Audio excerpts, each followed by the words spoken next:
Hello everyone, and welcome back to another episode of Hyrule Chronicles. I think it's episode 34. Is it episode 34? Yes. Okay, good. Episode 34 of Hyrule Chronicles. I am the Game Master ArticulateT, and joining me today, as always, I have TheNetherlad playing Renji, Heir of Nihilus. Hello, and also I have terrible ping, so I'm sorry. Okay. It's okay. I mean, it is literally my permanent state of being, terrible ping, so... That is true, but yours doesn't generally, drop off for several minutes. Oh. And I hope to not have that. Okay. Well, I guess so it's a here's state hoping. of... I was gonna say, I guess it's a terrible state of peeing. Ping. Yep. Uh, You're in trouble for that pun. Can I slap someone over the internet, please? Please do. But yes, also joining us, we have Hikan Sio being played by Alvarance. Hello, I'm gonna die. Yes, you are. And joining us also, we have Ziden Shari being played by RoboPirate. Howdy. And finally playing Max, we have Keastreth. Hi. So, friends, what happened last time we played this little game of ours?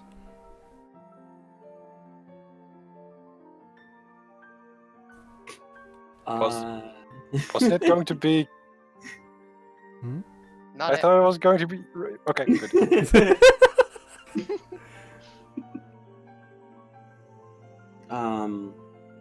Last time on this little game, we finished up things, had a lovely conversation. We figured out that Hikan's just a terrible person by stealing a loving letter from a father to his daughter, and Renji got scolded. Max was having a very emotional crisis of identity, and Larson's about one step away from being all McGonagall on our asses, asking us why is it always us. And then we went to the inn. Renji had a lovely conversation with the Harvester, and Max had a nightmare, and you broke down the door. Roof. I broke down the door. I killed the ceiling. Yes. And then you raised it from the dead! You raised literally... the roof. Yes, that was the joke. Dear.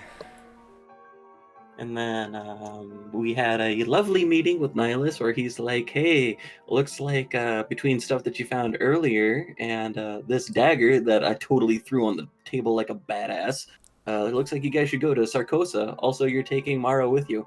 And it's like, all right, cool. And then we're like, well, shit. I guess that's what we're doing now. And that was pretty much it. Yeah, Nihilus just comes in. It's like, here's a clue, here's an alchemist, go investigate, that's an order, and just turns around and leaves.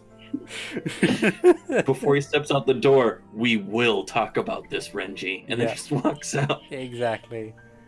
Ow. Mentally and emotionally. Ow. Oh dear. But yes, that is precisely what has happened. Also, it seems that my ping for the stream has decided to, or my ping for the stream, my ability to actually stream has kind of decided to die on me as I kind of watch it just be in terrible condition. But I'll soldier on nonetheless, because chances are when this happens, it usually fixes itself after a time. So. In the meantime, as I change the music, you have been provided with, as said, Nihilus has provided you with Mara, the castle's librarian, and a map, which has revealed the larger area of the Kingdom of Hyrule as far as it is currently known. The paper and the ink suggest that it is freshly drawn.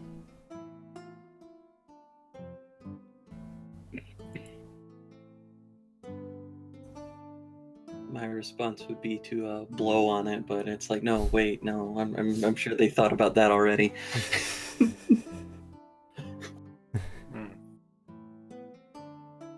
Okay. Is there anything that people need to do before we go then? Other than get Mara a horse. Because I can't quite keep walking with one yet. I thought you had something to do. I have many things to do, but I can do that with Renji. We can take care of those real quick. Yeah. Okay. I still need to buy some paper. We need to make some notes. Alright, whilst you're doing that, me and Max can see if Mara is well equipped for a journey out of town. Okay. Okay. Alrighty then. So, we will deal with Max, Ziden, and Mara to begin with. As the other two leave the tavern to go about their business, Mara turns to the both of you, and she kind of like stands fairly proper and says, "So,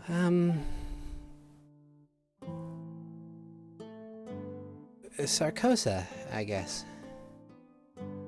What is Sarcossa like? Well, I've never really been myself, but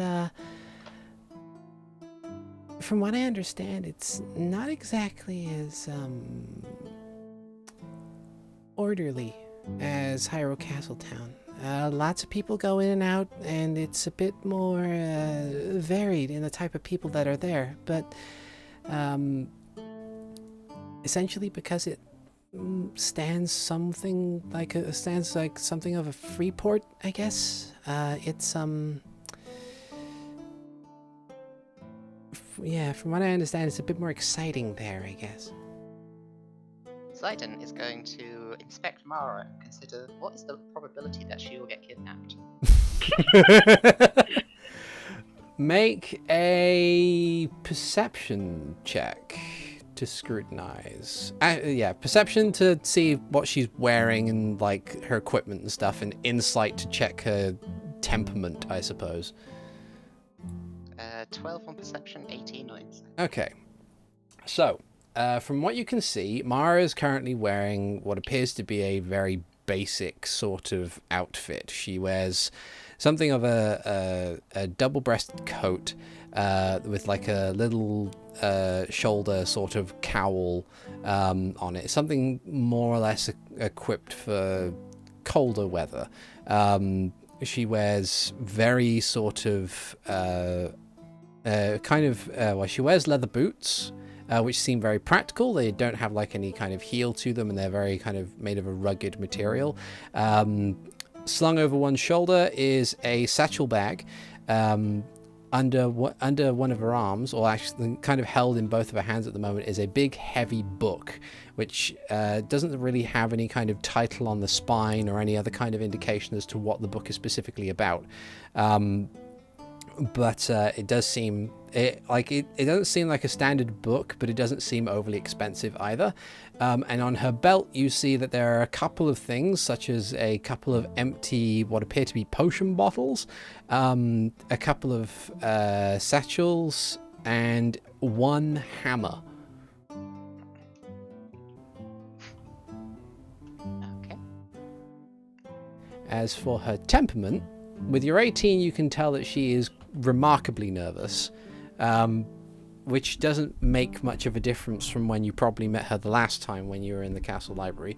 But she seems like she doesn't seem like she wants to simply just find a way to escape. She's just anxious about what's ahead.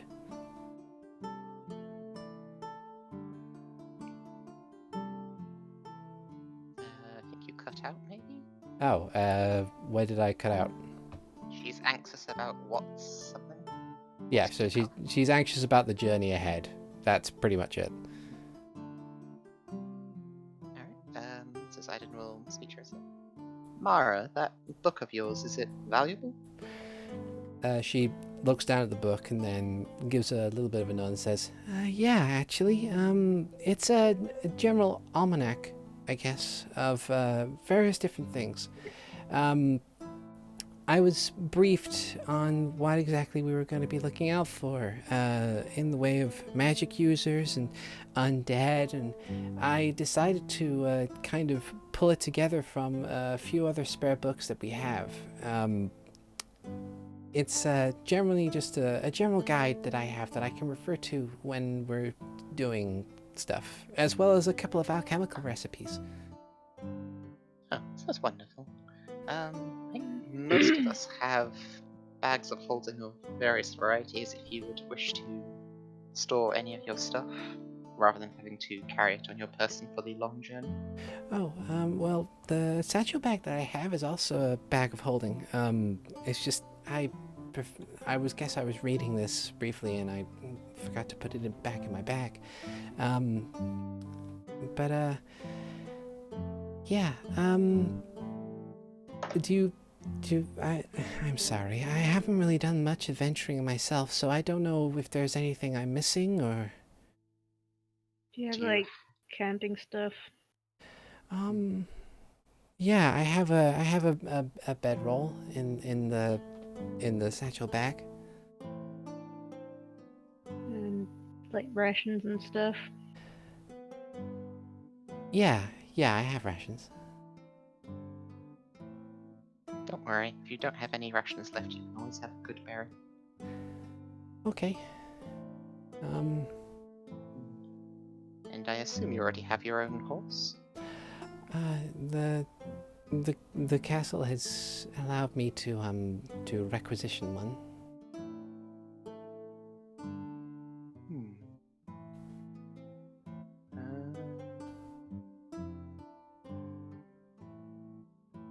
So of course we have camping supplies.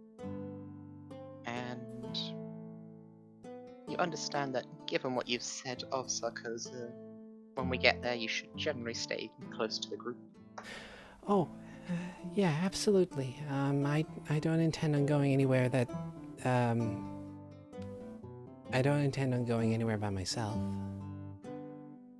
Wonderful. One last thing. Just as a precaution, do you have any particular small item you will always keep on yourself?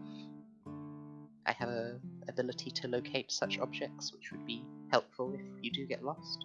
Oh, and she pauses a moment to think about it as she looks down at herself, and she says, well, I guess I never really go anywhere without my book. I don't know whether or not it'll allow you to detect it while it's in the bag, because it's technically an extra dimensional space, but Well, if you have the bag itself, I could just detect that. Yeah, that might be a good idea. Ziden will take some time to inspect the bag in detail to make sure he can specifically look for that bag. It's a very nice bag. It's brown leather with red and gold embroidery that kind of denotes the royal family of Hyrule's crest.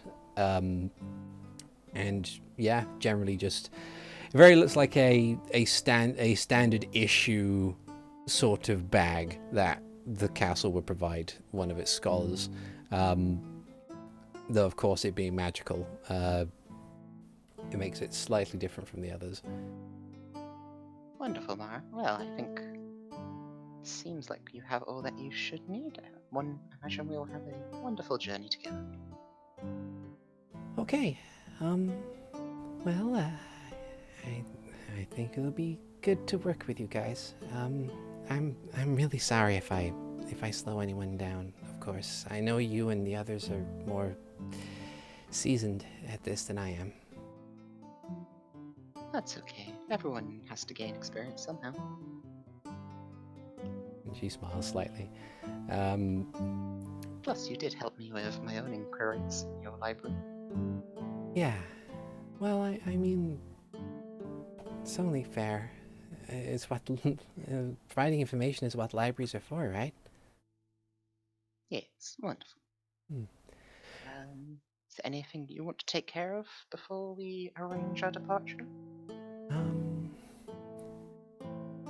Honestly, I don't think so. I think I'm actually sorted, as it were. I've got this ring that lets me sleep as little as these weirdos do. Hmm. Do you have or want to get one of those? Ooh. You know, I didn't consider that. I don't have one of those rings. Where did you get it? That Uriel guy. Let's Oh. go see the Uriel then. Guy sells all the magic stuff. Okay. Yeah, so she nods and follows you guys out towards Uriel's. Meanwhile, with the other two. Meanwhile, so what's your first course of action? Are you going to get the supplies that you need, Renji, or are you going to return the letter first? Better return it first. I mean, we're at the Royal Hylian Inn. Sebastian's got letter writing supplies because that's where I bought them from. Yeah. And he's right next to the Royal Hylian Inn, comparatively speaking. Yeah. So you're going to... So... And there are a couple other errands that I wanted to run. Okay. Okay, so... Sorry, so does that mean you're going for letter first, or you're going for supplies first? Sorry. Letter first. Okay. Okay. We'll probably head to the Nobles district. Okay. And as we are... are we walking past Hyrule Castle, or... I mean, can we go straight through? I mean, you are a resident of the castle, so you're more than Yeah. welcome to go through. Yeah, we might as well. And... Or... As I look over at Hikan, Hikan, we could go straight through. That's the shortest way, but there are some things that we might need to discuss. What kinds of things? Well, for instance, the reason why you took that letter, because you said it looked important, but it's just like a familial letter. I misread the situation, and I kinda ran with not thinking it out all the way through, and rather than ask or attempt to get information, I just kinda slipped back into quick things, and yeah. Sounds a lot like me last night. Yeah. Sometimes we mess up, but knowing this now, a God positive thing that I can get from it is that I feel a bit more comfortable going and talking to Lady Risha, assuming she doesn't find out and want to flay me alive for this. But I feel that I could go talk to her because I think that she, even if she doesn't know it, can relate in some case to us being unsure or making mistakes. Because now I think about it, with her dad's like, here's instructions and being far away all the time, I think I kind of get why she was angry a lot, or at least came off as angry a lot. I mean, silver linings and all, but I don't think that is something you should bring up immediately. Or No, ever? no, preferably not. Okay, good. Yeah, and we Noble District. Okay. So you move through Hyrule Castle, or the Hyrule Castle area of Sissi. As you're wandering through, you notice quite visibly that the amount of guards that are active has dramatically increased. What used to be pairs of guards have now become a small squad of 6. And as you kind of move through, there are even guards that you may have encountered during your time living at the castle kind of eye the both of you with a level of scrutiny. But you know that that's part of their job. After all, it's not every day that a member of the royal family is assassinated and another one's kidnapped. This is... yeah. Raised state of emergency, higher alerts. Yeah. Yeah. You see neither hide nor hair of Marius or Rufus or their Sheikah bodyguards. All the as you pass through, the usual places you'd expect them to be are practically empty, except for the multitudes of guards that are there. And as you leave, you just feel that the general tone has very much shifted into a sense of fear and anger. And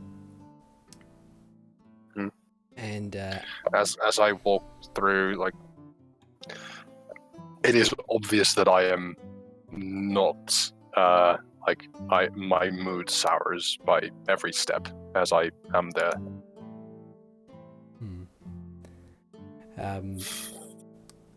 But yeah, and it kind of follows you as you leave the castle grounds and emerge on the other side into the noble district. Even walking through the town, you can kind of see everybody kind of walk at a slower pace, heads down, kind of going about their business without really talking to each other. In fact, the only person that you hear is a nearby town crier who is constantly "Hear ye, hear ye! The king is dead! Long live the king! Killed in the night!" Just kind of this long-winded sort of thing, because it's the best way that they could get news out at the time. There wasn't really a printed newspaper. And as you continue on, you eventually find yourself in the general vicinity of Lady Risha's estate, which is around about here. I need to scroll up on the camera. I'm trying to look around for like a convenient alleyway to tap Hikan on the shoulder and turn him invisible. Okay, make a perception check. All right. I am generally okay with these things, but you know how things go. Perception. That's a 20. Yeah. Okay, so you have a glance around, and your familiarity with Castletown immediately kicks in. You see that there is one convenient alleyway between a couple of the higher end buildings, at a comfortable distance away from the estate that you can hide in and cast your spell. All right, Hikan. I could continue invisible. What's your idea going about this? I'm just gonna walk in, kindly put the letter on the porch, and then walk away. Fair As enough. if- Like, you're invisible, but people can hear you. Like, if you bump into someone, they can definitely feel you. And I sniff Hikan for a moment. Okay. When's the last time Hikan had a bath? Who knows? They might have bears, like Ziden. That's what thaumaturgy's for, right? Right, yeah. Prestidigitation, but You're not here. Let's see. I'm trying to think if there's anything that Hikan would have considered a bath. What do morphs smell like? Generally dusty. Yeah, kind of this dry, musky smell. To be honest, when it comes Okay. down to it, I don't know if anybody knows what a moth smells like, but it's probably much like that. Also, like prestidigitation can make sensations occur, like smell and scent. Can they take away scent? You can clean with them. Yeah, you can generally clean something up. I mean, it's generally that's generally what most people use prestidigitation for, which is laundry. You instantaneously clean or soil an object no larger than 1 cubic foot. Well, in that case, I just go over Hikan for a few moments and just try and remove any odors. Okay. Right, I think this is the best I can do. Right, just put the letter down on the porch, go back, and when you're here, I can drop the spell again. Okay. Here we go. And I just dramatically put my palm on his forehead, Okay. my fingers grasping onto his scalp, and then Careful, you might get your hands tangled in his hair. that's fair. You cleaned up your hair as well. It's That's clean, true. it's not brushed. That's true. Yeah. Okay. Okay. So you Good luck, Hikan. So it is that you head on out. I think it doesn't mean that you automatically pass a stealth check. It means that you get advantage on it. At least I believe that's the case. So I need to find my I think it's conditions usually just back. however you want to play it. Okay. Conditions. Invisible creatures impossible to see without aid of magic for the purpose of hiding. The creature's heavily scared. The creature's location can be setted. Okay, yeah, so it's just... Alright, so... Hikan, I'm guessing that you're monkish enough to not make a sound on even ground. Like even stable footing. So, is your plan just to drop the letter off in front on the porch, or is it to put it in the under the door, or what? Is it small enough to fit underneath the door? It may be.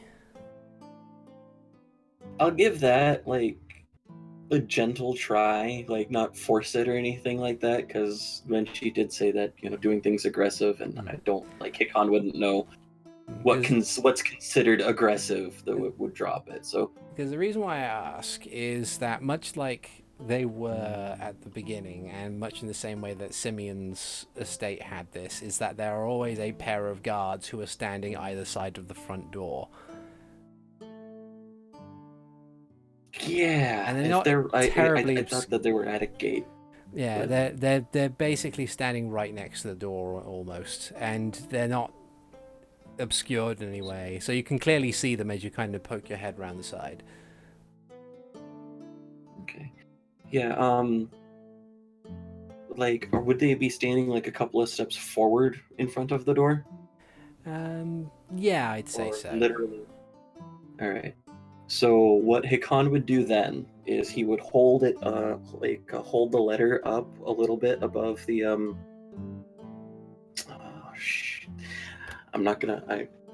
he would hold the letter up just a little bit, like above the ground, and then drop it so it makes kind of like that paper falling sound on the stone, to get them to look and go, wait, what's this? As he turns around and goes the other direction. Okay. So you do that. I don't think I'll need a stealth roll for this one. But let's see if they pass it. So guard A, roll a natural 5. Guard B, rolled a natural 10. So as you kind of get to, guard B slowly kind of like tilts his head, turns around, and then sees the letter on the step as you kind of make your escape. And as you come back and like cast a glance behind you, you see that he's leant down and picked the letter up. So he's definitely aware that it is there. 'Cause it's in his hand. Good. Yeah. All right, I will go meet up with Renji and tap him on the shoulder. I'm gonna stealth on Renji though. Oh, it's 11s. It is just 11. My passive is 18. Passive perception. Well, if you're actively trying to look out for Hikan, then you'd have to roll. But if you're not really paying attention, and it's then, I your am passive would be waiting 18. for something to occur. Yeah. Then that'd be fine. So, okay. But if you want to, I can roll. As I said, only if you're actively trying to find him.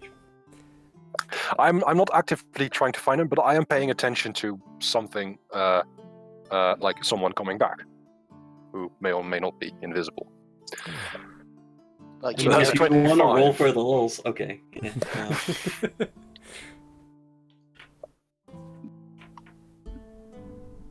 Like you'd probably get very close to me, and then I just lock eyes with you, even though you're invisible. Damn it. Did you manage to do? Yes, and one of the guards picked it up as by the time I reached the street. So Excellent. And glancing around to see if there's no one else. If there's no one else, I drop the. yay! Making it visible again. Yeah. Now, come. I need some paper if we're going to report to my father. That's still weird. Okay. There are two other things that I wanted to do. I wanted to go to the Temple of Etheria and then the Wasp's Nest, but I could meet you back at the Royal Hylian Inn if you think that would be faster. I mean, I can. Like, we're close by to the Temple of Etheria anyway, Okay. so I don't mind tagging along. Okay. Okay. And I pet the cat that passes in the hall in the corridor. Yeah. Okay. So as you commence with the rest of your chores, we'll bounce back to the other three. So after a short period of time maneuvering through the residential area of the city, you find yourselves at Uriel's magnificent magical machinations. And you see the sign kind of swaying lightly in the breeze. The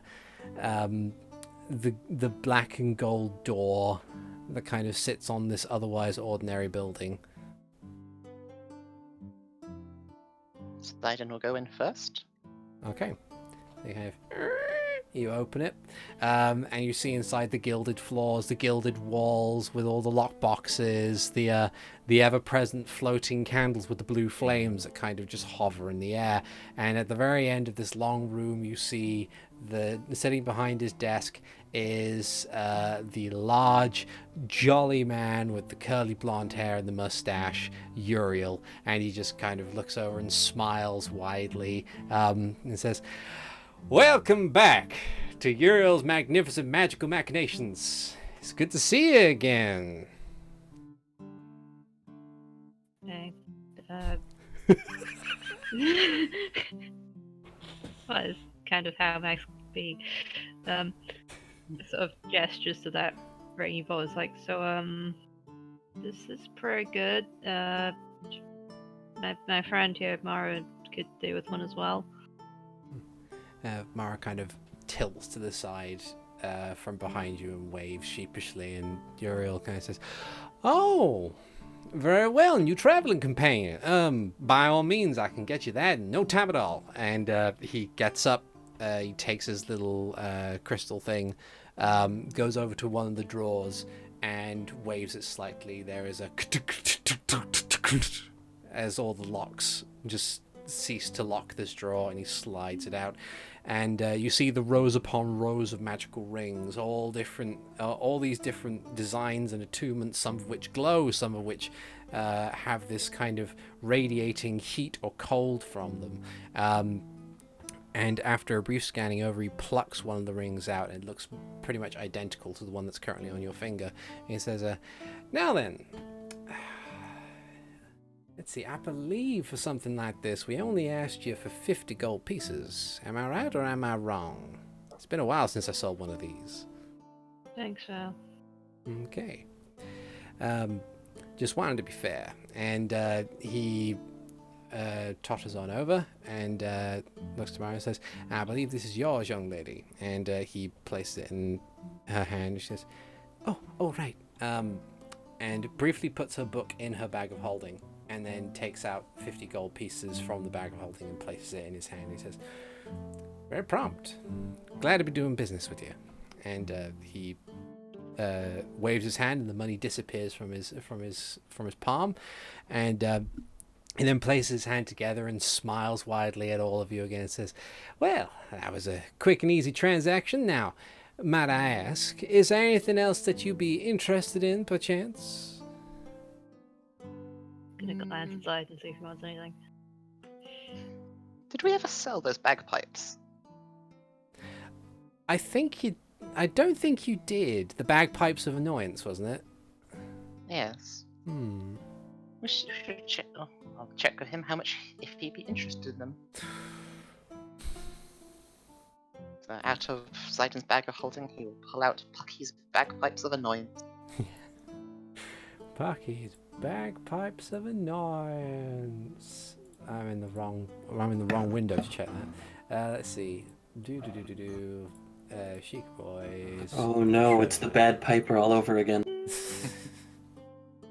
Now, those bagpipes were amazing, but but none of us can play it, so it's yeah. Let's see.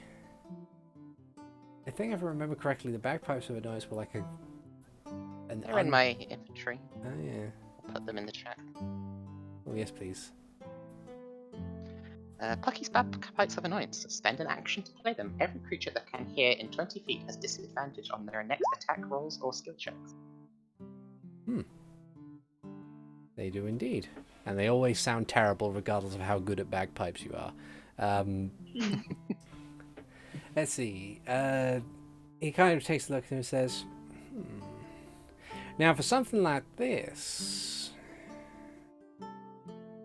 you see, my main feeling is that while there is indeed a magical item, it's not particularly, it doesn't really have much of a resale value, if you get what I'm meaning. So Oh yes. I'm thinking I could possibly part with 150 gold pieces for this item. Thank you. I will discuss it with my compatriot. It would be rude of me to sell it without discussing with him. Okay. He nods and, out of good gesture, makes sure that you have the bagpipes back before any transaction is agreed upon. I smile at him and also have a range of gemstones. Would that be you or someone else? If gemstones are magical, then by all means I'd be happy to take a look at them, but at the moment gemstones really only have one particular purpose. They either are the components for a spell, at which point I'm not exactly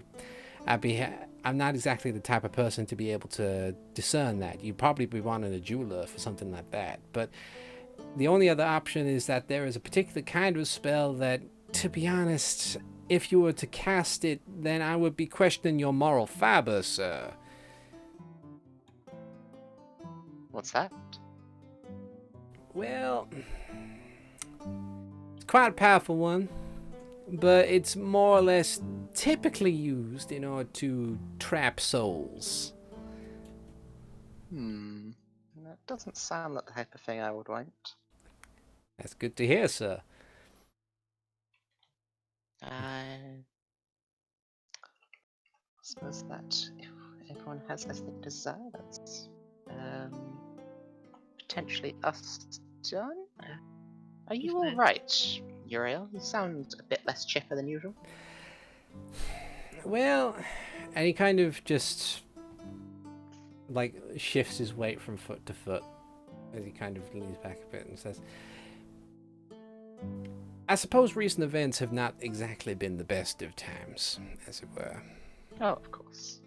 But it also doesn't help that, to be honest, I'm not exactly seeing as much business as I used to. I mean, don't get me wrong. I provide magical items, and they're not cheap. Not many people come in when they do, but it used to be a lot more than this, and I'd be able to quite pleasantly provide individuals with trinkets and baubles and little magical doodads that would be able to just make certain things easier or just entertain some folks. That's the affordable stuff I can provide. But for some reason, now I haven't really had many customers. In fact, you're the only ones I've had in the past couple of days. Have you considered the possibility competition has sprung up? Possibly, but I don't know where from. Well, I'm not too good at the locating of magical items. That would be more your skill set than mine. Perhaps it would be worth shutting for a day just to scout the city. That might be a good idea. I mean, it's been a while since I've been wandering around places, of course. Maybe it would be a good idea to go having a look and seeing what is the current climate. Maybe adjust my business model slightly. Of course. If you feel like you need an escort, you could wait until we're back, but I imagine you'd be perfectly capable on your own. Sir, you are too kind, but I believe I will be perfectly fine. Thank you very much. Wonderful. I'll check in on you again when we're back. Can't wait for your return, sir. And remember, as always, if you have anything you need in regards to magical items or weapons or any kind of thing that doesn't tip the moral scale too far into the dark, you're more than welcome to come back to Uriel's magnificent magical machinations. The door is always open for you, sirs. And ma'am. And Mara just kind of like, okay, thank you. Ziden will nod and lead the way out then. Okay. You head on out, the door closes behind you. Mara just kind of like, so,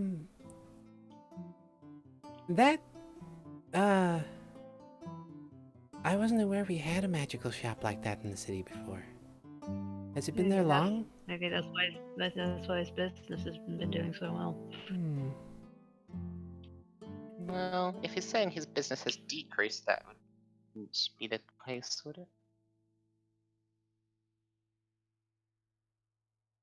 In any case, what now? Well, if you attune to that ring, and we'll go make sure we meet up with our friends. Okay. And she slips the ring on, and follows you as you head to your allotted meeting place. And in the meantime, we will return to our two erstwhile good boys. The boys in grey. The boys in grey. So, as you wander back through the city in order to get to the religious district, in order to head to the Temple of Etheria, again, the general tone of the city hasn't really changed, and there are a lot of people in the religious district now as you enter, possibly seeking answers for what has just occurred. And as always, fear is one of the unfortunate motivators to retouch on one's faith. And you see a lot of the temples kind of attending to crowds outside as they seek to get some form of comfort from the religious folk. And you see that the Temple of Etheria is no different. As you approach, you see that this small congregation of people is listening to one of the priests who is kind of waving a hand over and saying, "As to remember, Etheria is in charge of balancing nature and life. I am sure that someone of her immeasurable compassion would be more than willing and more than capable of guiding dear King Alexander to the next life where he is due the rest that he so deserves." And just kind of continues in that fashion.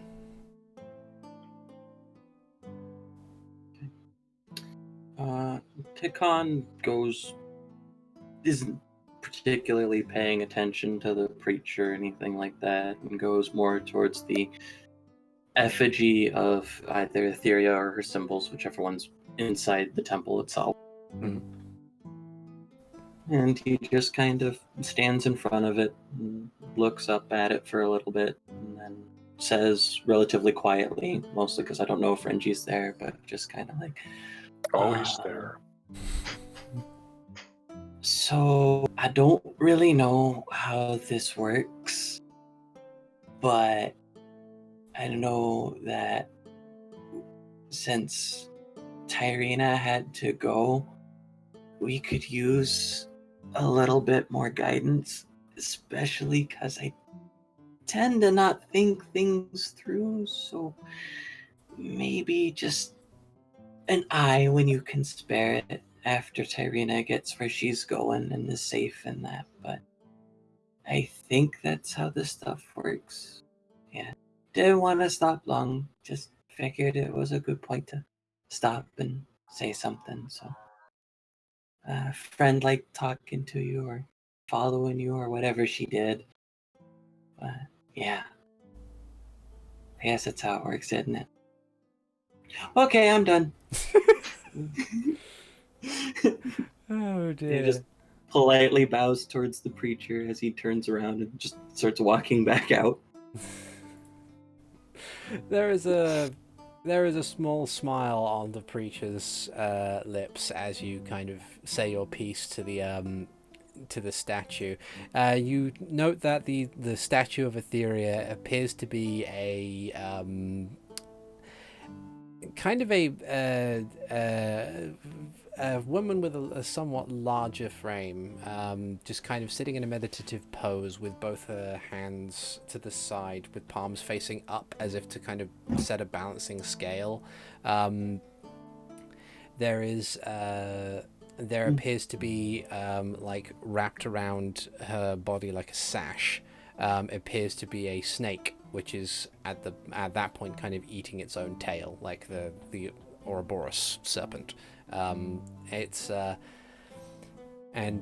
She seems like, compared to other deific statues that you've witnessed or may have witnessed, you note that there's not much of a ceremony when it comes to Etheria. She's remarkably plain by comparison of the other deities. Like, she's simple, but you feel that maybe, like, in your own intrinsic understanding, maybe that's kind of the point. Like, there's nothing, like, as if like life is life and there is a balance to all things, and that's just the simple matter of it. There's no need to put it on ceremony. At least that's what you get from the design of this thing. Yeah, as there are of course offerings around the base of the statue, such as small piles of coins or little trinkets, some more valuable than others, that sort of thing. And as you leave and have said your piece, make an insight roll. No, make a religion roll, actually. I'm supposed to be bad at those. A 17. All right. Okay.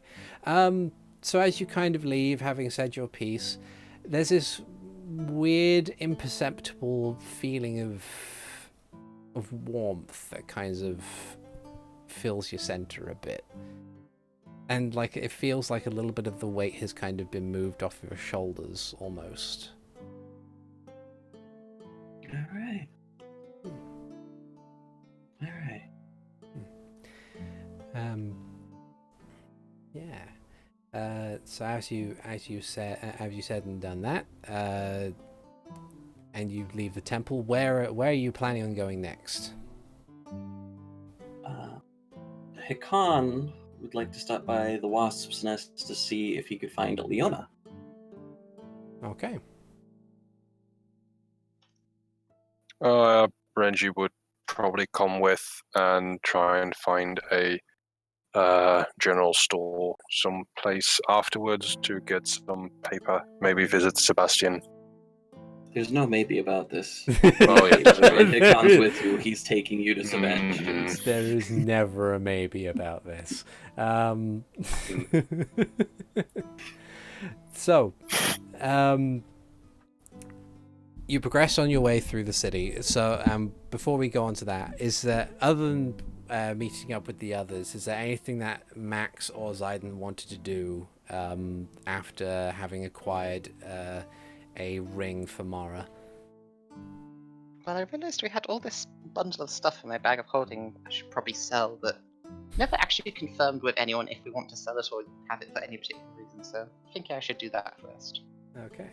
Out of character, I need about as much stuff as you do, Ziden. You sure you don't want a nice liar or an average liar? That depends. Can I add my proficiency for harp playing to a lyre, Artie? There's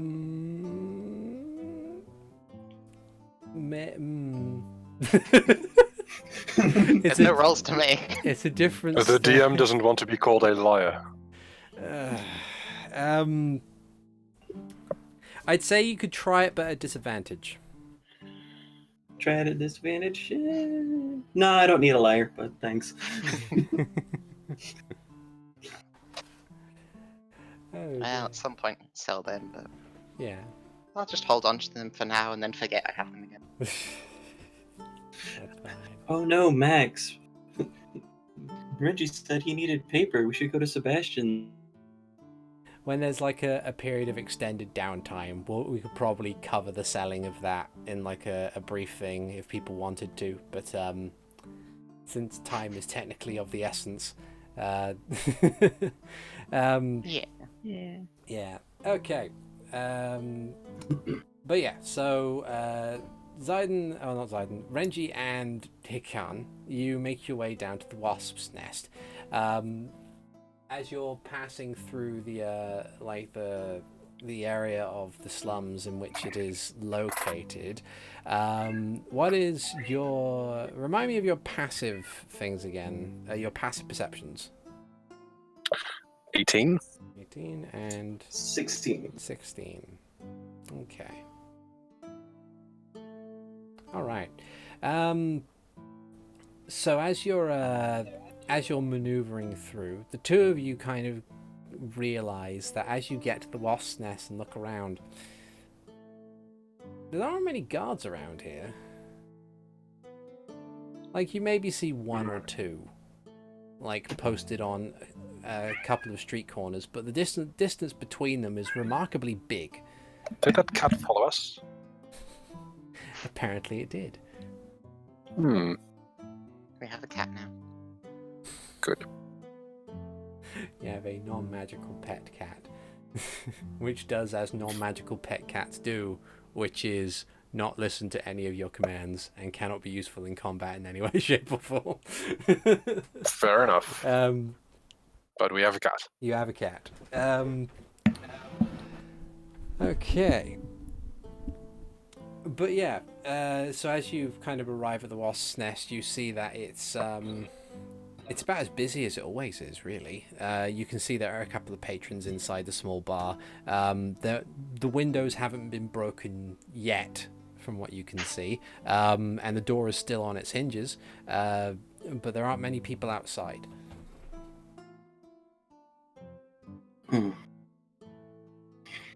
Any very lovely red hair inside? Make a perception check. All right, making a perception check. 18. Okay. You kind of peer in through the window.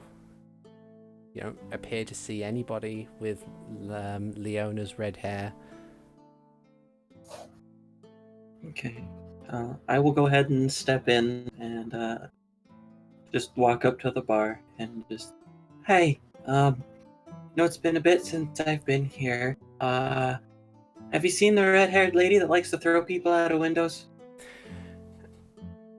And the guy behind the bar just kind of looks you up and down and looks around and says, not recently. She kind of left yesterday, I think. Yeah, it was yesterday. Oi, Trevor! And one of the guys who's kind of just passed out on a nearby table just kind of props up his head and goes, what?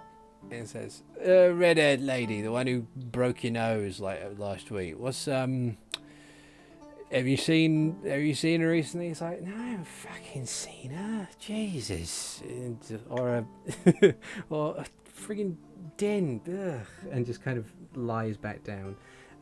Says, no, we haven't seen her since yesterday. She came in, I think, for a drink. Just the one. Said that she was going to be heading back out on the road before she had said drink, and then just left, pushed good old Tim off to the side there. He never learns, Tim. And then she was gone. She doesn't owe us anything. At least we don't want to ask her if she owes us anything. Did she perchance say which way or when she would be leaving? No, but she recently went to a weaponsmith from the looks of it. She had a spear with her.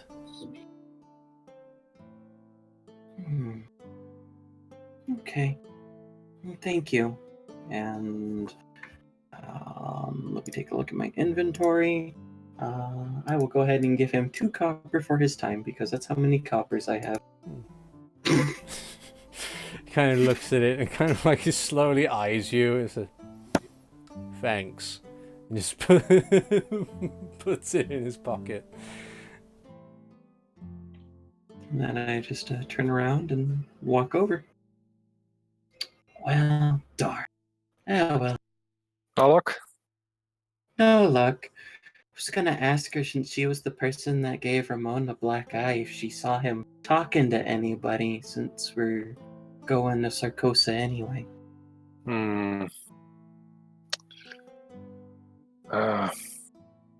Good thinking, but that It might be something for happens. the town guard. Maybe. Alright, let's go get you your paper. Okay.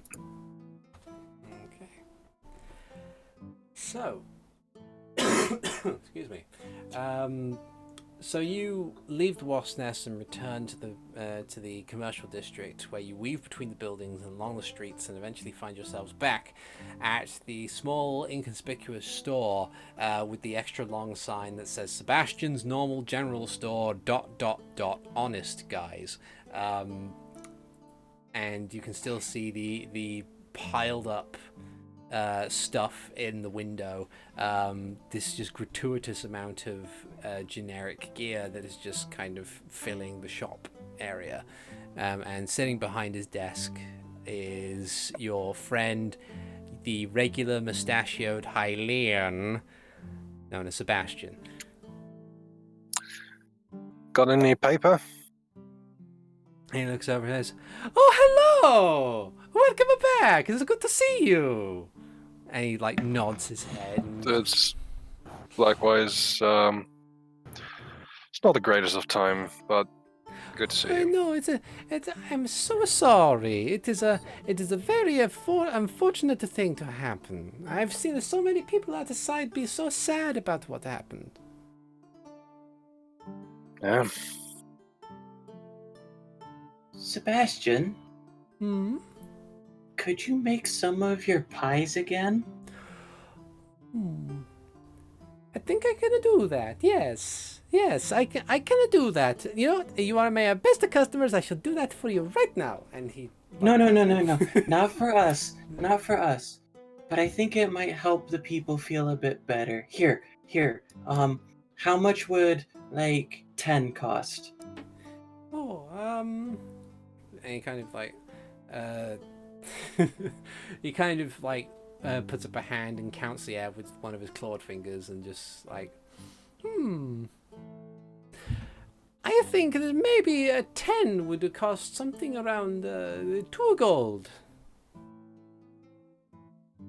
How many was that? Sorry? 2 gold. 2 gold? Okay. I will give him 4 gold and just insist. Like, next few customers that you have come in, or if it's a slow day, just go and give them out to some of the people that seem to be a bit down. Okay, I think I'm gonna do that. And he nods again. We're gonna make Sebastian's General Store the most hopping place in fucking town, one way or another, damn it. By the power of pi. Sebastian's normal general store, honest guys, is my favorite store on the entire city. I mean, in the entire city. My God, that's a reference. But yes. So he says, "I can do that. Yes. So you said something about the paper, yes?" Yeah. Preferably like a stack, like a few sheets of paper. We need to travel and we need to make notes. Okay. Let's just see here. And he kind of looks down at his list of things, and he says, paper or parchment? Paper is 2 silver pieces per sheet, and a parchment is 1 silver piece per sheet.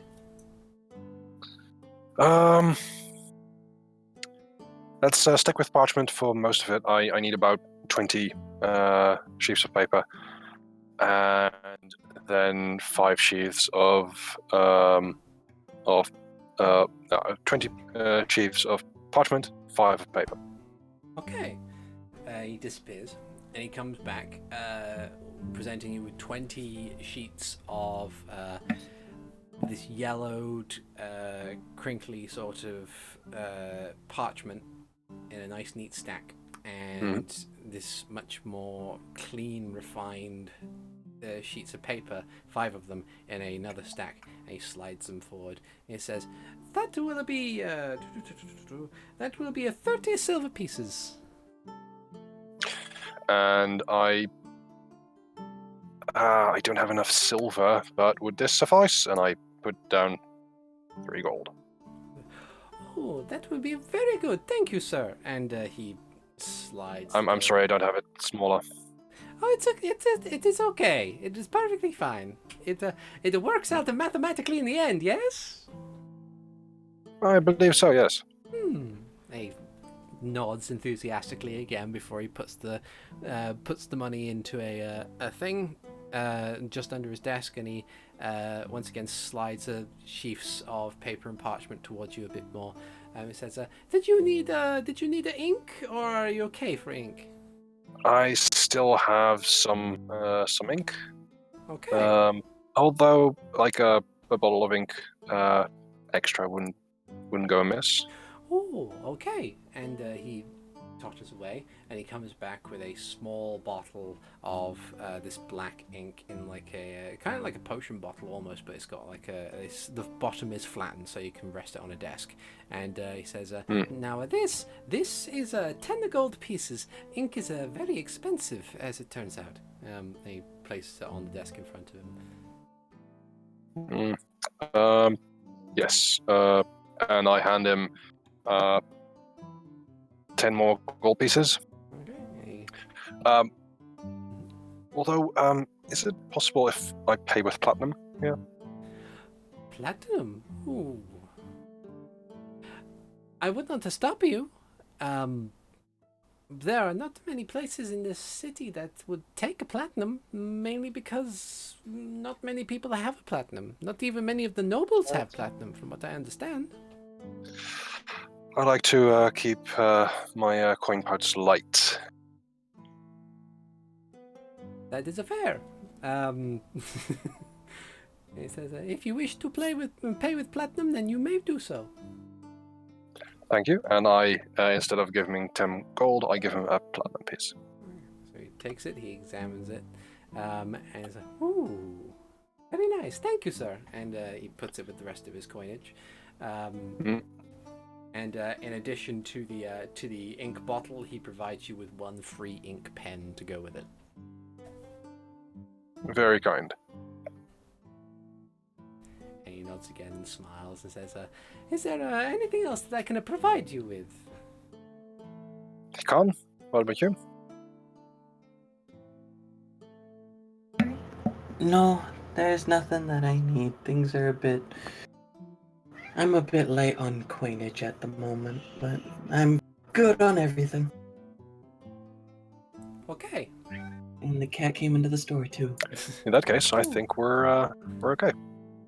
Okay, thank you so much for coming to my store. It is very nice to see you again. I hope to do so soon.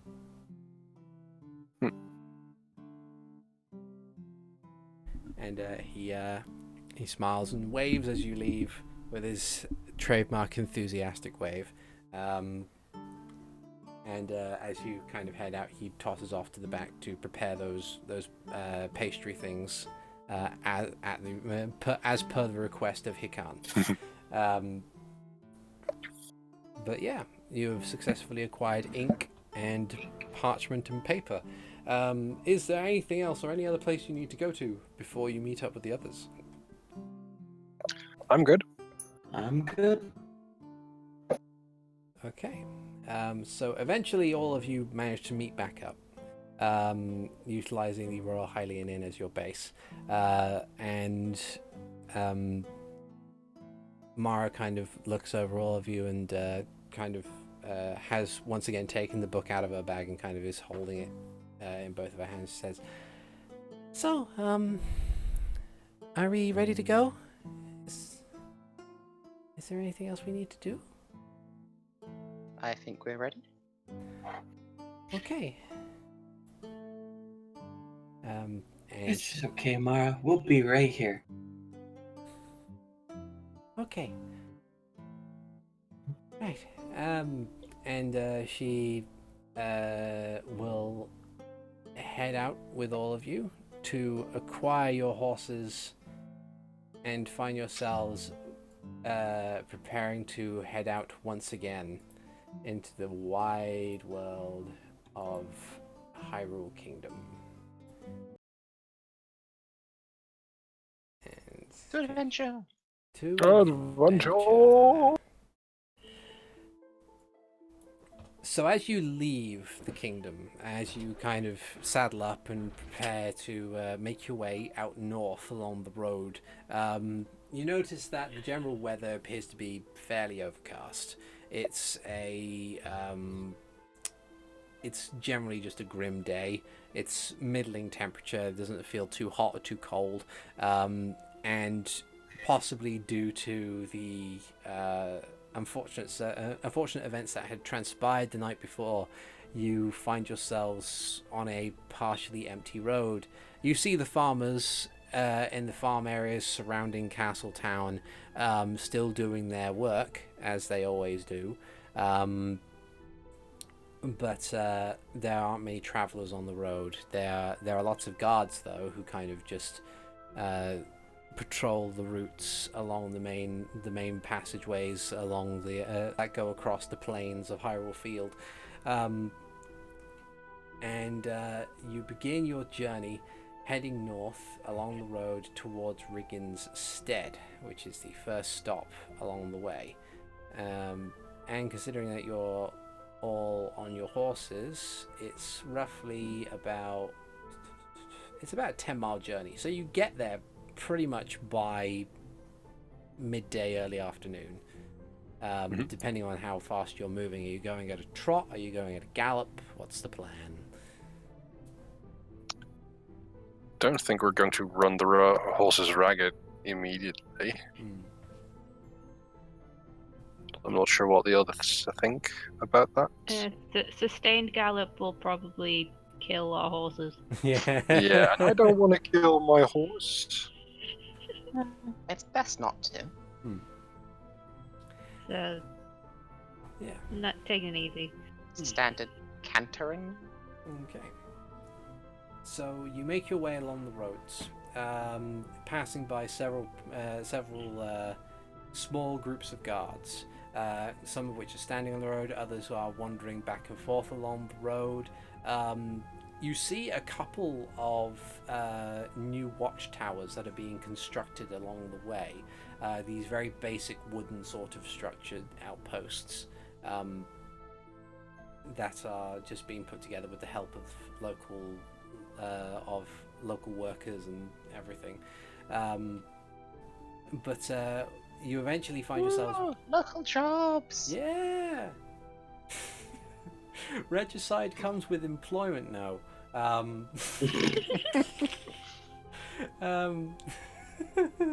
So, you eventually find yourselves at Riggensted.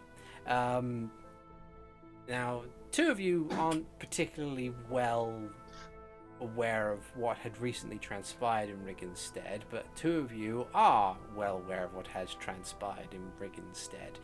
This small trading outpost along the northern road, the spot where it splits into two directions, one heading a dedicated north all the way to Drumnick Town, and another breaking west to head towards Sarcossa, which is a much further distance away. You note that there is... as you kind of enter, for those who haven't been to Riggensted before, the place is incredibly small. You see one tavern, maybe one general store, a very small basic shrine that can be served praising all sorts of religions, and a variety of different farm areas so that the place can sustain itself as best it can.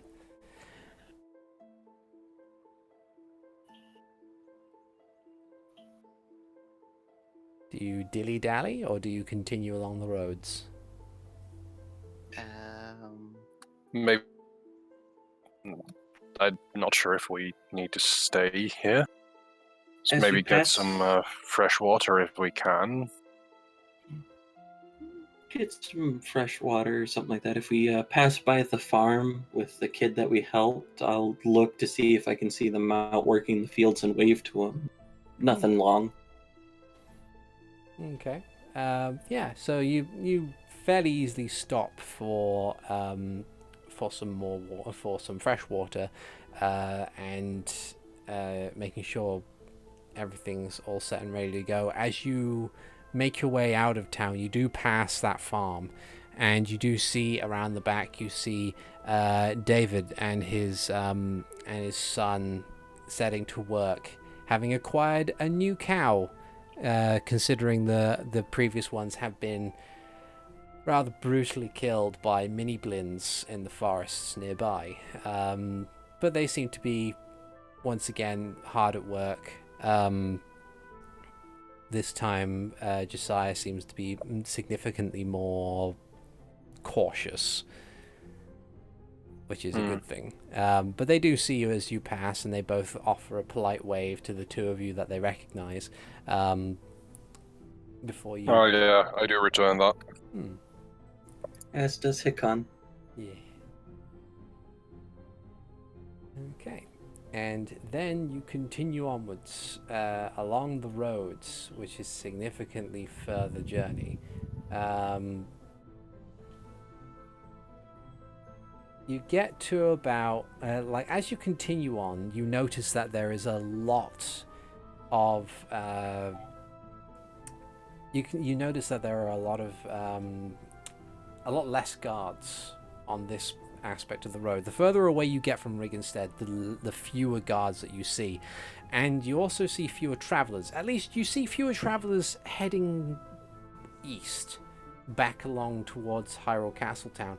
You see a few people that you pass by who are on foot heading towards Sarcossa, and they've got their own small band of mercenaries with them, so they don't need to They don't need guards or anything with them on hand, but you do notice that there aren't many people leaving Sarcossa Port Town, or going in the opposite direction that you're going. But with the aid of your horses, you get to about here, at which point nightfall begins to happen. You've travelled quite a distance with the help of your horses, but it'll be pitch black by the time you get to Sarcossa. You would have missed a lot of sleep by the time you get to your destination. Start looking around for a decent place to camp. Okay. Any like shade or anything? Alright, make survival checks. Crit. Nice. Ha! That was a 1. Oh dear. Okay, so you said survival. yeah. Sorry. That's I right. was double checking the Wanderer feature real quick before. Yeah, 11. Okay. Max is the on top of things. I probably tonight. was. Oh, sorry. I said Max is on top of things tonight. Mm-hmm. I'm probably just pointing out, like, oh, that looks nice, and then just completely missing out on the more superior location. There's like a small sickly tree that's bent to the side, and you're looking like, I think that's the best it's going to be, when behind you there are a series of trees and overhanging overlooks that kind of form a really good cover, and Max just kind of taps you on the shoulder and points in that direction. I'm imagining Renji just overlooking a major like flaw or major benefit to the actual location. Yeah. The location you want us to sleep on, that's a lake. That's just moss on top of the lake. Oh. Guess we better go to this place on the other side then. Okay. That looks like actual grass. Maybe. Okay. So, as you kind of pick your spot and you go around, you get the necessary things you might need for something like a campfire or any other kind of thing. You eventually situate yourselves with a nice camp. It is, and you manage to do so just as the sun fully sets behind the horizon, and you are sitting, getting ready to bed down for the night. Do you do watches? Yes. If so, Probably doing second watch or third watch. Okay. I'll take first. Well, considering we need 4 hours each, we should only need 2 watches. Mm-hmm. Just to make sure everyone gets their full 4 hours. Pretty much. But I'll still take first. I will take second. I'll go first. Okay, so we have Hikan and Ziden and Renji and Max. Okay. And Maru can be awakened whichever watch he wants. Okay. She kind of sits down and begins reading a book for the first 2 hours before she eventually taking the middle ground between the two. And then, yeah. So, first watchers. I'd like you to make Right. perception checks for me, please. I'm gonna add Okay. my guidance. Oh, it's necessary. It is A necessary. total of 15. 15. Okay. 18. So you sit down and you take a look around. You hear the subtle sort of tweet of birds and squeak of bats as you or squeak of keys and chirp of keys, because it's just the same name spelled differently. Seriously, the crows in Ocarina of Time are called keys, as in a key by the bay, and bats are called keys, just spelled Keese. There's just the fucking biologists in Hyrule must be freaking confused as fuck. Anyway, Or just lazy. or just lazy. Like one grand prank from one upstart naturalist, and just suddenly, oh well. So you situate yourselves in at the camp, the flicker of the fire going, as you kind of look about. You don't hear anything immediately. You don't see anything. You don't see anything nefarious come out of the darkness.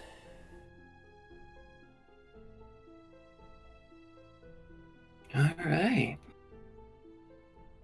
Do you say anything to each other, or do you just kind of keep an eye out in silence? Hikan doesn't have anything on his mind at the moment.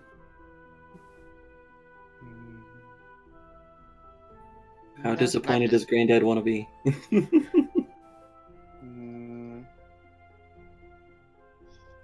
He'll just quietly judge. Okay. Okay. So Hikan, since you got the highest of the two perception scores, as you're sitting and waiting, or like sitting and watching to see if anything nefarious comes about, you kind of have a glance along the road up ahead. And you notice something. You notice that it's kind of hazy, and not in the sense of like you can't really focus on what up ahead. It's like almost like a very light mist lies on the road up ahead, which is weird because if you look back the other way, you don't see that mist. It's almost like you're on the border of it. Hey, Ziden. Hmm? Is that mist natural? Does it look natural? Make a nature check. Ah, nature, why? Ah. 11. 11. You kind of have a glance at it and you think, well, oftentimes in temperate climates, usually overnight, there is an off chance there is some kind of mist or fog that kind of rolls in either overnight or in the morning, and especially since you're heading towards what has been described as a port town, maybe it's something that is rolling in from the sea. But the thing is that you're also 24 miles or 25 miles at best estimate from where you currently are, from where you currently need to get to, and typically mist that comes in from the sea doesn't go that far away from the ocean. You can't it doesn't seem threatening, but you don't think it's natural. I'll tell. So, Hikan, keep an eye out, and then Ziden will ritual cast Detect Magic. Okay. You say Hikan takes or keeps 2 eyes out. Okay. You ritual cast a spell. As you kind of look at it, it's odd. You can sense that there is some magic there. You see that the mist is kind of got this purplish tint to it, which suggests to you that maybe it's something from the School of Illusion, but the actual tint is so very thin, it's hard to tell how strong the actual magic is. It's almost as if it's not there. And it's like you can't tell whether or not the entire mist is an illusion, or if there is an illusion that is hiding within what would be a actual mist cloud.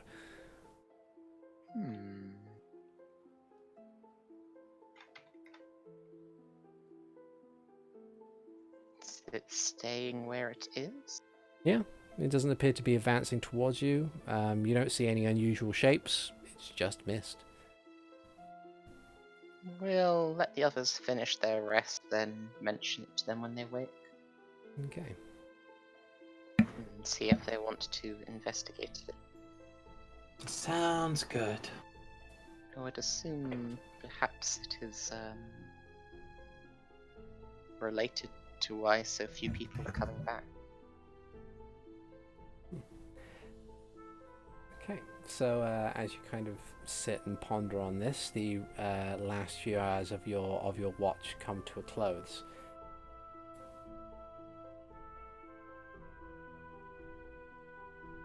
Okay.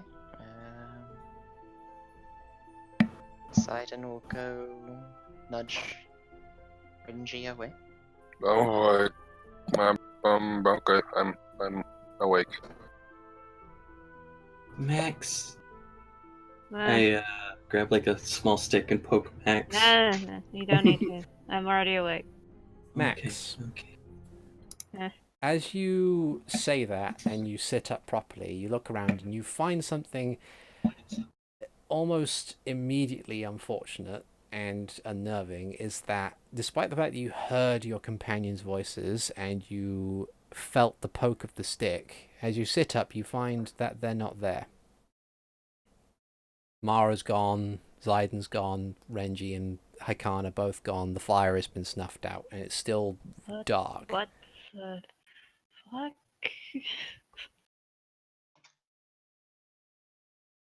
Just gonna pick up the staff and squint into the shadows. There's as you kind of squint, you see, you kind of have a look around, and it's weird. You find that it's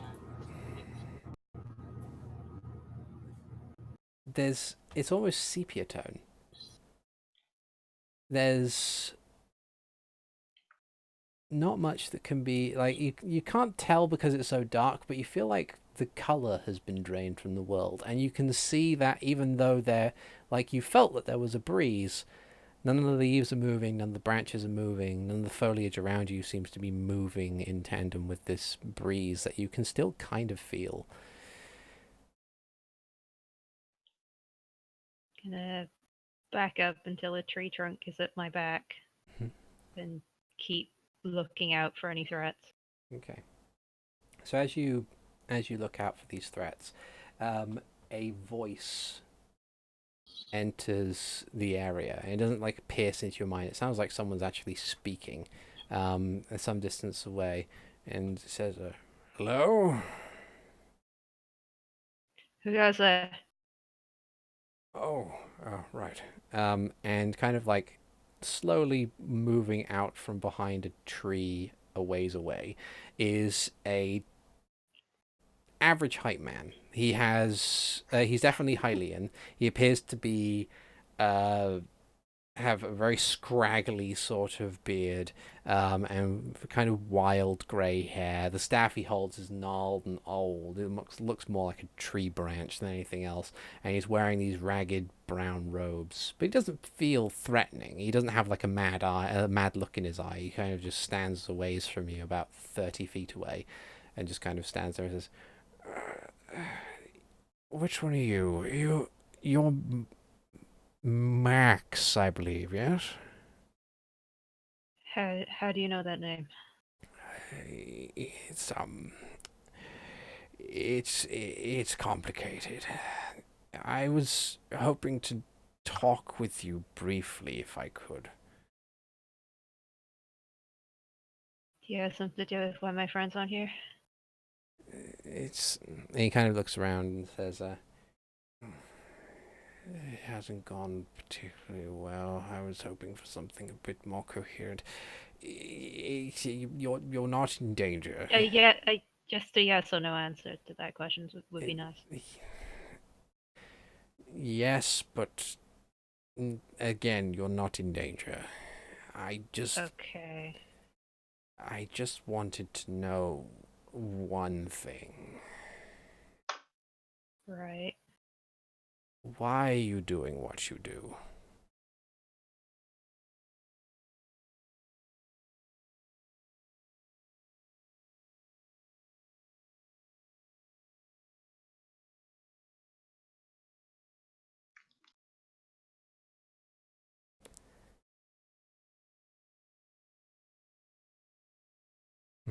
Why does that matter to you?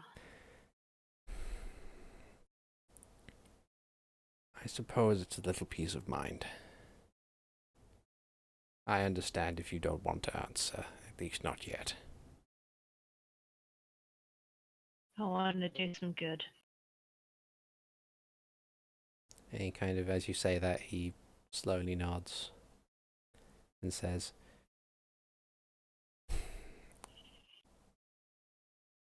"Excellent. I'm very glad to hear that." And in the distance you hear, like miles, or what seems like miles away, just echoing above the across the treetops, you hear this deafening, horrific roar, one that seems all too familiar. And as it happens, the man looks up and says, "And already my time has gotten short. Now listen to me, Max. Do not lose yourself." And in that moment, you blink and you find yourself back on the ground. You feel the warmth of the fire. You feel the stick poking at your side as Hikan tries to wake you up. What? What? It's our turn to take watch. Was Max mumbling or anything during any of that? It was Awkward. Like, more awkward. Yeah. It was. I'd say it happens in almost in an instant. Kind of like it seemed like he was at relative peace, or what you know of Max at peace when he's not having constant nightmares. And then within the moments that you've been poking him, he suddenly becomes, well, however Max would act in the situation. Agitated. Yeah. It's just a stick. No, it's not that. Fucking weird ass dreams. Oh yes, I've had some of those. You'll get over it. The most withering of glares. Speaking of weird ass things, there's some mist that seems to be a little out of place in that direction. Quick question before I turn in. Does it remind me of the mists that were near the Echo of Hylia? That's a good question. Make an Arcana roll. Oh boy, I'm great at these. Here we go. 14. Wow, I'm rolling really high on intelligence-related things today. To be honest, yeah, kind of. It does seem familiar to your experience at the Echo of Hylia. It feels like there is just this large area sort of effect that is kind of there. It does ring familiar to the Echo of Hylia at the very least. Okay then. Should I will ask the group before Ziden goes to bed. Should I attempt to dispel it? If it's magical, might as well. What if it has a perp? Well, we're going to want to go that way, I suppose. I don't know if there's anything beneficial to magical fog. I'll at least try. Sure there is, sneaking around. One dispel magic, please. Okay. You do your dispel magic. Roll your ability thing. 12. 12. Okay. So if it's third level or lower, cancel. Okay. So you kind of you begin to mutter the incantation and wave your arms or wave your hands at this fog, and you see it kind of. No. I waved my stick at it. You wave your stick at it. Get out of the way, you damn fog! Get off my lawn, you fucking. So you wave your stick at this fog, and you see that it kind of begins to swirl in a specific point as like a chunk of it, about the size of of a basketball almost, just kind of just dissipates, and then begins to fill back in.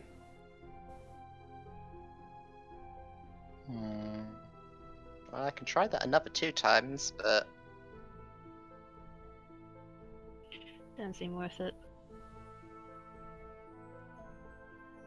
I'm gonna try it one more time and then go to bed. Roll your ability thing. Oh, even worse.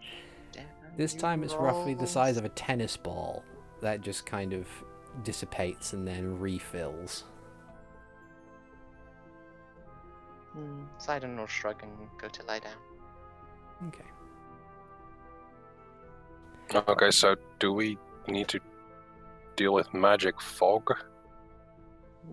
That's an option for the morning. See if the sun gets rid of it or not. Might have to if it's like the echo. This is not good.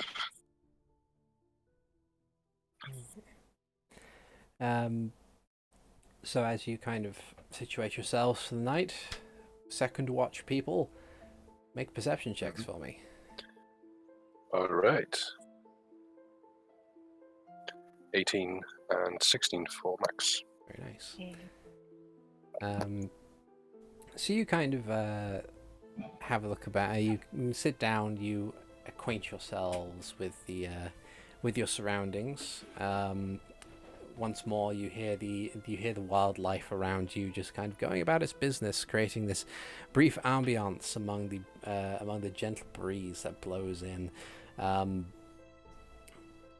It is still remarkably dark. Of course, Renji, you have your night vision. So But- do I. Oh yeah, so you do. I forget you're that version of Hylian. So it's yeah. You sit and wait. It does seem rather peaceful. Gonna read one of those books I borrowed from the library. The one on, like, the little one that was like dragon facts. Yeah. So, Max. Hmm? What was the dream about? Some weird old guy questioning my motives. Fucking weird. Motives on what? Doing stuff. Why do you do the things you do and stuff like that? Doesn't sound like any dream I've had. It's not really Actual dream. not really like my dreams either. It's fine though. Dreams aren't real.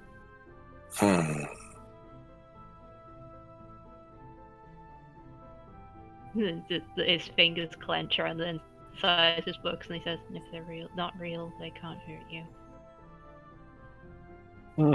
If they are, and I grab my rapier and then shift it into a crossbow. We can hurt that.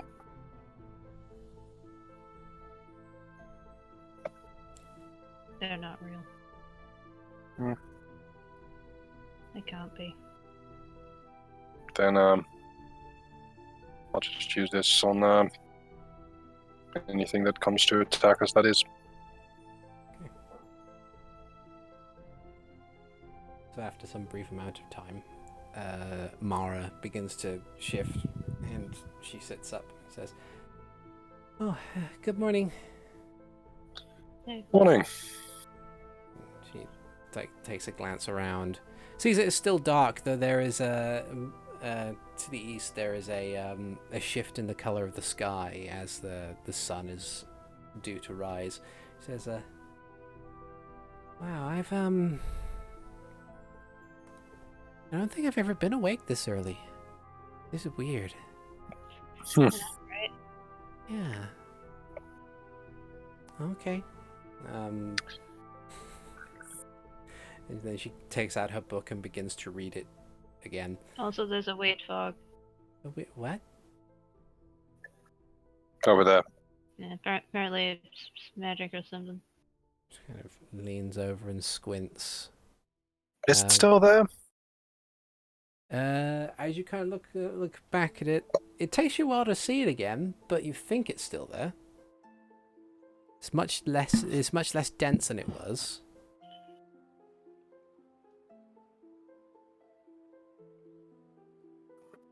Curious.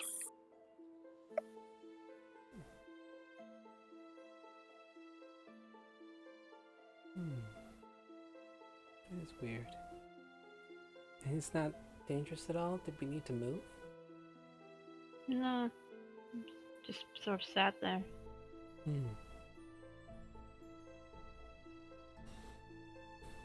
Okay. I'll trust your judgments on that. And she sits back and continues to read. And eventually, as the sky begins to lighten up briefly, Hikan and Ziden, you wake up, having fully rested, and yeah. Stretch. All right. Gotta be nice and limber in case something jumps out of the fog. Yeah. I prefer to just hack at them. Well, even then, you should still do a little bit of stretching, otherwise you'll get a cramp right here. And I pinch Renji's tricep. I try and just elbow. Good luck with that. Sure. Oh dear. Okay. So, as you guys wake up in the morn, the sky goes from a black to like a light purplish orange as the sun rises. As you look back down the path, you see that the fog, whatever it was, has now fully dissipated. Mm-hmm. It is Good. just gone.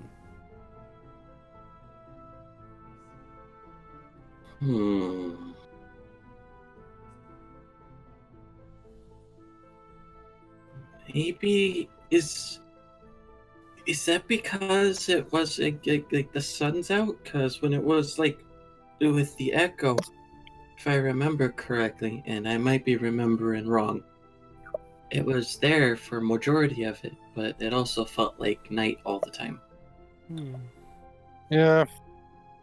So that kind of like caused it to be night when it wasn't, didn't it? Yeah. Yeah. Making the fog maybe stronger. It's day now and proper day. Mm-hmm. All right. Not the same thing. Yeah. Hopefully not, no. At least it's still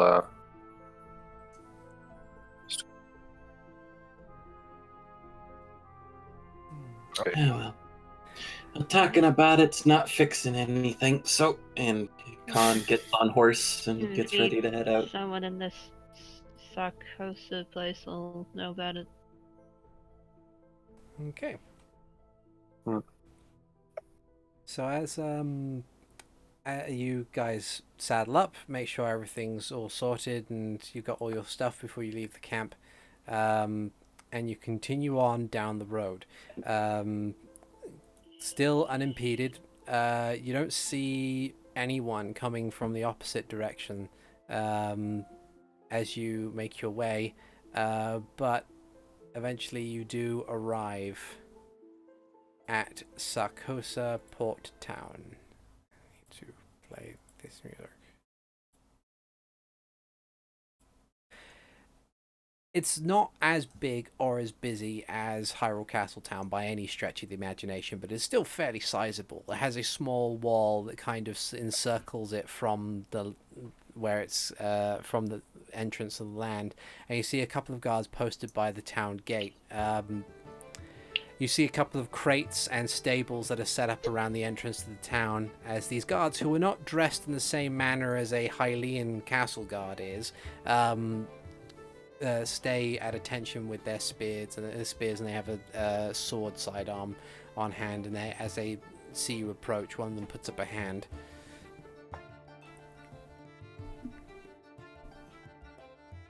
Hello.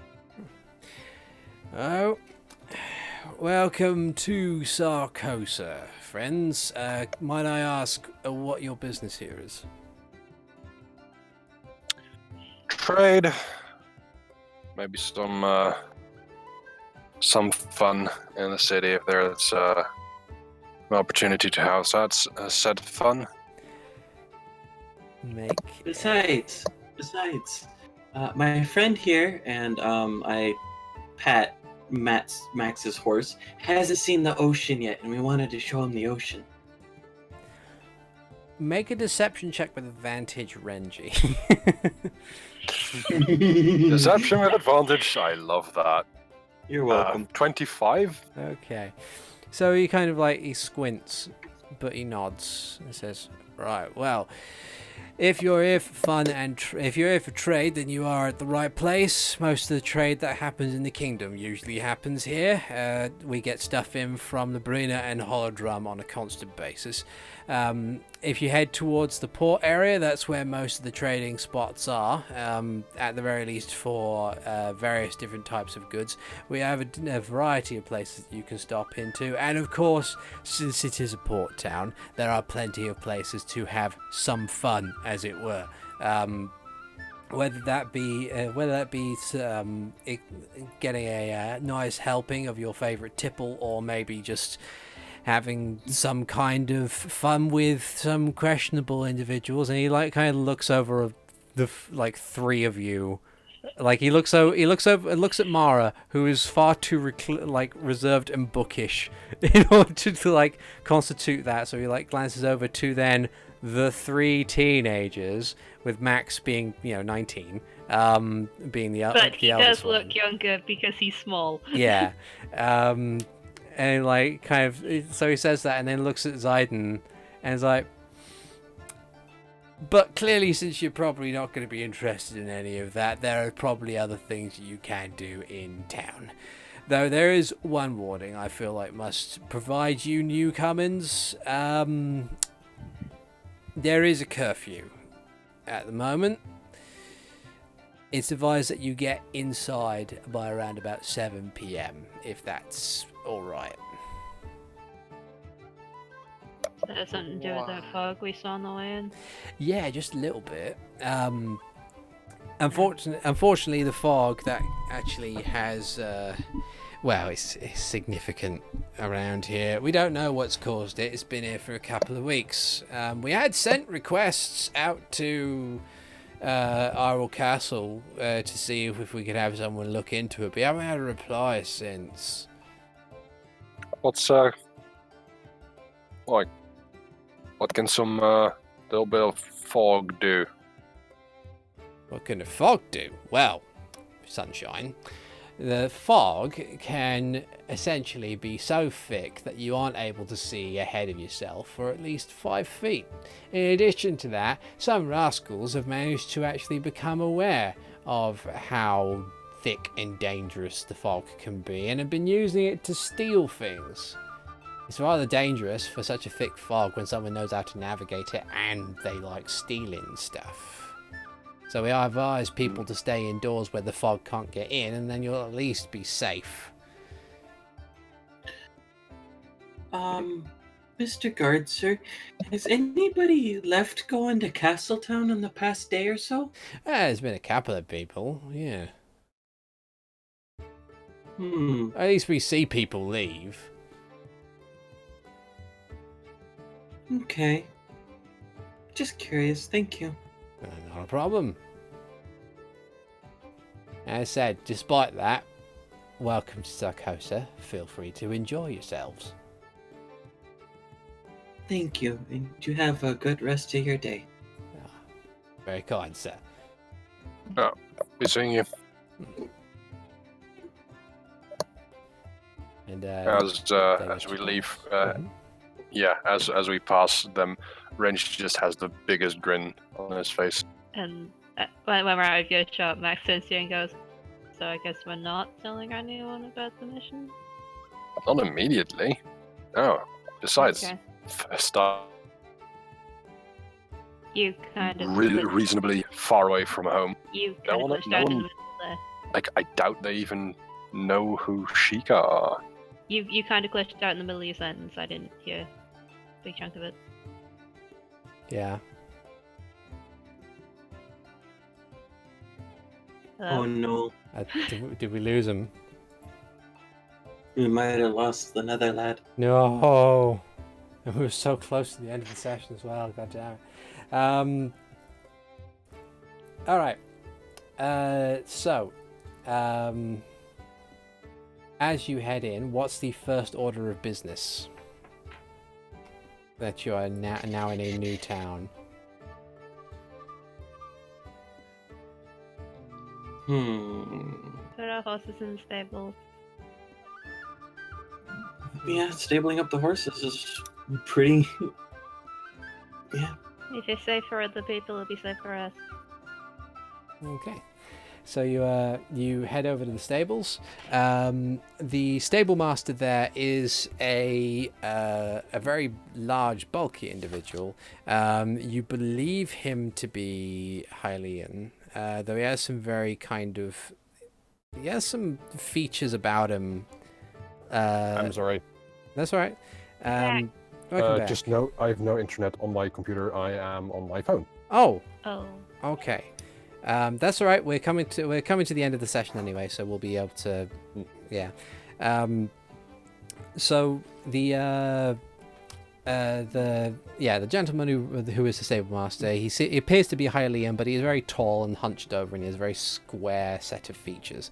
But he happily agrees to take your horses in for the cost of 5 silver pieces per night. Okay.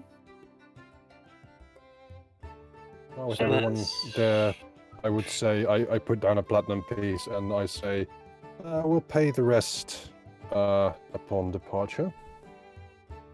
He kind of like stares wide-eyed at this coin that he's never seen before in his life.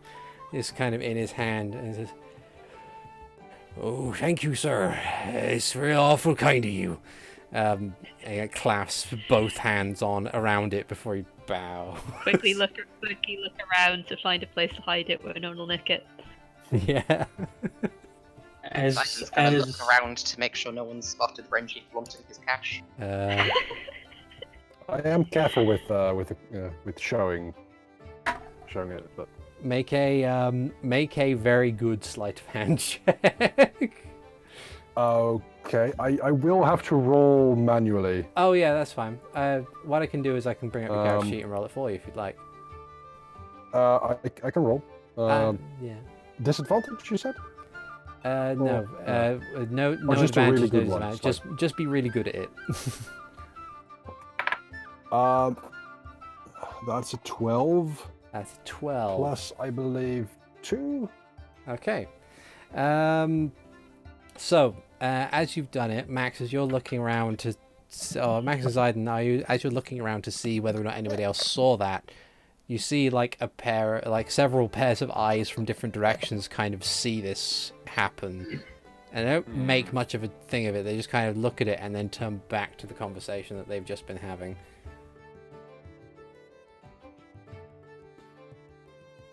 Gonna make note of a few faces. So as we get ready to leave this stable man, Hikan goes over to him, kind of puts his back to the rest of the party and puts his arm around the man's shoulders and asks, "So where would one go to get some good rum?" Oh, well, I suppose that the best place to go for some rum would be a nice place. I do enjoy this place. There's a bar called the Crow's Lament, you see, down by the harbour. It's run by a friend of mine. He calls himself Murktooth. All right. Did it get much traffic, or? Oh, plenty of Yes, traffic. sir. Lots of traffic. All right. Thank you very much. And Hikan turns and smiles. He smiles, a friendly smile at you, missing several teeth. But he nods and says, "Thank you, sir. Thank you for your generosity. I'll be sure to keep your horses safe." Thanks. Thank you. All right. So there's a place at the harbor called the Crow's Lament. I think it's a good place to start as any. Hikan says to the party. Might as well get some rum, eh? If that's how they say it here. I don't know. This isn't a pirate character. Yeah, I have no idea either. So you head on down through the various streets. The weird thing about Sarcossa is that it's more or less almost entirely on a slope.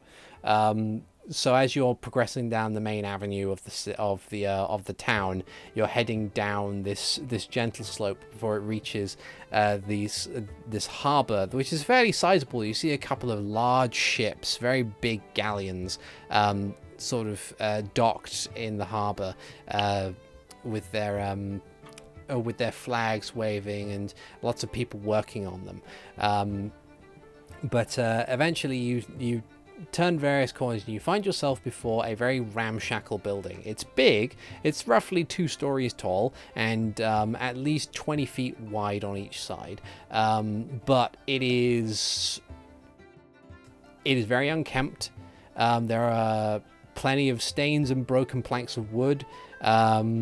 And as you kind of are standing there examining it, and you see the Crow's Lament, which looks like with this nice sign that has this sort of this blackbird that's looking down, or almost sad. There is a crash as the panes of glass on the window just kind of explode outwards, and someone tumbles out the window and kind of comes to a stop, and you see this Goron just kind of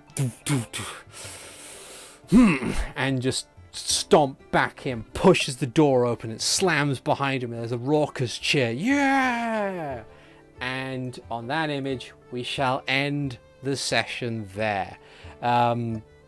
So, ladies and gentlemen, I have been ArticulateT. Thank you very much for joining us as we've moved our way towards Sarcossa Port Town. With me today, I've had Renji, Heir of Nihilus, being played by TheNetherlad. As previously stated, I am sorry for the internet. It's absolutely fine. Playing Hikan Sio, I have had Alvarance. Drinking and fighting and fun. Playing Ziden Shari, I've had Robopirate. Bye-bye. And finally playing Max, I had Keastreth. I don't think Max noticed that crash. He was busy staring out of the ocean. Yeah, I was wanting to check Max's expression. Just like wide-eyed, whoa. Yeah. We'll touch upon that much more when we start the next session. But in the meantime, thank you very much for watching / listening. And we'll see you next time. Bye-bye. Bye-bye. Bye.